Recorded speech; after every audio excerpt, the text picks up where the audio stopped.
Hey, what's good, man? It's OneHunnidt. On behalf of Awkwordsilence.com and the Fusion magazine, we're giving you the best in unbiased news and hip-hop entertainment. I'm sitting down right now with Yves Saints, the Nice Guys. New group, not new group, but it's definitely making a lot of new moves, gaining a lot of attention, and real heavy in the streets right now. I appreciate you for sitting down with me. You already know what it is, OneHunnidt. Yes, sir. I've been following you guys for a little bit, but for all of our fans, because we're trying to get more and more coverage of everywhere for you, for all of our fans who may not be familiar with you or know the concept behind the Nice Guys and his group members, can you go and break that down in everybody's role? Yeah, first thing, they couldn't be here with me tonight. We just had a show. Thank you for everybody that came out. I'm Yves Saints, the rapper, Queens, New York. We got Free out of Grand Prairie, Texas, relatively. I mean, pretty much Dallas. He's a producer, as well as, hype man on stage. We got Christoph. He's from Beaumont, Texas. He's another producer. And we got Go DJ Candlestick. Well, he's our DJ, one of the top stars. Big shout out to OG Ron C as well. That's what that is. With two producers, a DJ, and a lyricist, that really seems like a great collaborative movement. Like, how did you get that together? That's kind of rare right now, man. How did you come up with that concept? Well, it's a new concept, and it's as weird as it sounds. It really works. It seems organic, like it wasn't for us. We're all friends. We came together and we put our talents together in the pool, and focused our goals all together. Because what it is that anything will work if people are going towards the same goal. People learn to turn their ego off. People learn to turn it up sometimes. So we all know our part. And we put it together like a really, like a really good puzzle, man. A really tight fitting puzzle. That's what's up, and you can really see that at your show. Also, I noticed that you guys have almost like a original hip-hop element and feel and how you move, your whole structure, your group, and your demeanor towards music. Is that the goal that you're trying to push? Yeah, the goal what we try to bring to the stage is, we all used to be in we started in a room in Cullen Oaks when I was in school at U of H, Go Cougars.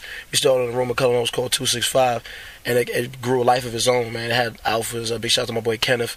He's a Q. A lot of different people, man, up there.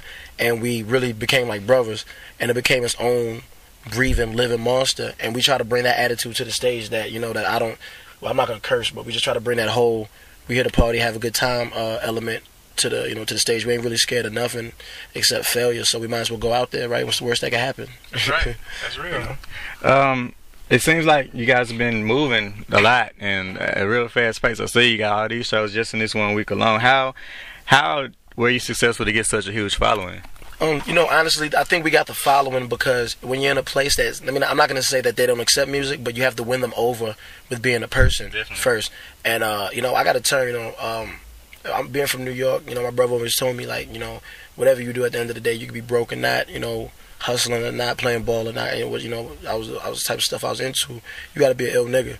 And you got to be good to people, generally. So, I got some good upbringing, wasn't the most savory or wholesome, but you got to be good to people. People got to respect you and like you as a person, and then their ears and their eyes will be open to what you say and do. And then after that, when they realize you're talented, you just make sure that much more lovable, and it makes you somebody that they really want to support and see in the future. Definitely. Yeah. And that was really along the lines of what I was going to ask you later on. When it's all said and done, when all the music is over with, when we're old and gray, how would you want to look back on life and be remembered? Like when I know personally, I can speak for myself, and I think a lot of this will be, pretty congruent with the rest of my group. It's like this: when I want people to look back, I want them to be like, okay, them dudes affected change. These dudes did something honest, and these dudes tried to be good people doing that. Because we all know, I have to stress they tried to be good people, because when you get successes and you get limelight, you get a spotlight on you, it can almost taint you, it can almost poison you.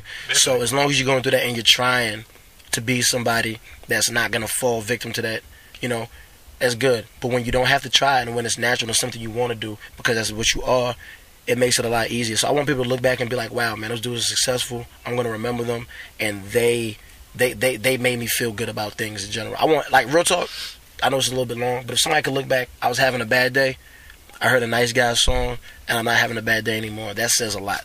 Definitely. I agree with you 100%, man. And I get that demeanor about y'all, how y'all move. You're not really just Hollywood in the streets, how you dress, how you spit on it, everything. Get your butt kicked like that.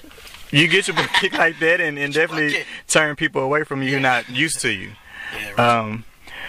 I hear a lot of artists say that, the music industry is basically 20% talent and the other 80 is more business moves and politics. Would you agree or disagree with that? Oh yeah, well you know what? Allow me to not agree or disagree. I'm gonna tell you what it is, man. The real talent in music or any art is the talent to get better, because you can get stale. Staying at a level over time is not good enough. You got to get better, because being okay over time might as well be getting worse. People get tired of you. So yeah, you got to do a lot of business moves, but those business moves mean nothing if you don't have the talent. Now, I'll be real. There's some people who, probably got over with not having any talent because their business move was that strong. Right. But did they last? So the talent is what's going to keep people liking you after all the smoke clears and all the glisters and glamour's gone, when they're not excited to hear your name new anymore. It's going to be, well, now that I'm used to you, now that you've been in my living room all day, right, the fuck you really talking about? Right. You know what I'm saying? Now that, you was cute, but you keep it over in your mouth, like a dumb bro. You was cute a second ago, but you keep talking and not so hot anymore. Yeah, it's like what's really good, and that's really what it is, man. The talent, yeah, it may seem like that at first, but to keep it going, it's gonna be all talent. Basically, you need 100% of both. Because talent has to adapt with the change. So niggas half stepping, man. They half step. You need 100% of both. Don't tell them that, Sean. They need that. They need it all. They need it all. Yeah. 100%, both sides. Yeah. I like that. I know you from New York. You said Queens. How long you been in Houston? Man, I had I've actually my first when I first got here was 2003, man. And right about not right about a high school. I ain't graduate the I should say typical way. You have to do it a little more. I wasn't behaving myself, but I came in 2003 and I left. I came in 2004 and I left. I came in 2005 and I left. And I don't want to sound cliche, but for obvious reasons, man. Things are different. Definitely. I was being a knucklehead. I was immature, and I think when I finally decided to stay here, I had my crib in Katy. You got to grow up, man, and take things for what they are. And like Houston has an intrinsic value, and it was more of a teacher than I cared to respect at first. So, now I'm here, man. 2006 was a big year. I tried to move back to New York, and it didn't work out how I wanted to. Niggas just hate us, man. Yeah. But it happened, man. I'm back out here again. It's love. It's love out here, Definitely. Yeah. As an artist, from being from another state, and not even another state, but another coast where culture and everything is different, how difficult was it for you to come down here to, where as a musician it's a different music culture, and to get fit in and accepted with the brand of music you deliver? Like, it's funny, you would think that was the case, and me and my immature mind then, I like to be like, man, what I'm saying? I'm not from here. In my mind, I didn't complain too much, but here's what it is. I told you, like my brother Lotto, he locked right now. You don't see you soon, my nigga. And my old head Goose, they put me on like, if you nigga, you go anywhere, man. You're good everywhere. Set your feet down, you know what I'm saying? Learn your surroundings, and then, get with the programs. They like, people would say. It's not hard to adjust, because when you realize that it's about your music, but it's really about you, you got it. Proud of me, man. Yeah, it's like, it's not about that so much. I'll give you an example. There's a difference between a celebrity and a superstar to me. And celebrities are talented. They're celebrated for what they do. Superstars are loved for the people that they are. Real. In my mind. So people are going to love you for what you do, and then that wears off. But people are going to love you as a person if you really, really are just that nigga. And they will listen to you after they have a reason to listen to you. Be it whether you smell good, you look good, talk good, act good, whatever it is, just because it's you. Right. So the talent is the icing on the top. That's a good mind state to have too, because that helps you grow to not just be a local artist. Obviously, if you're going to be yourself, it don't matter where you're at, because you're going to make it bigger than where you are anyway. So. Yeah, soil is soil. Certain things you got to, prepare the soil, till the soil, mulch, right. fertilizer. Right. Things will grow eventually, right?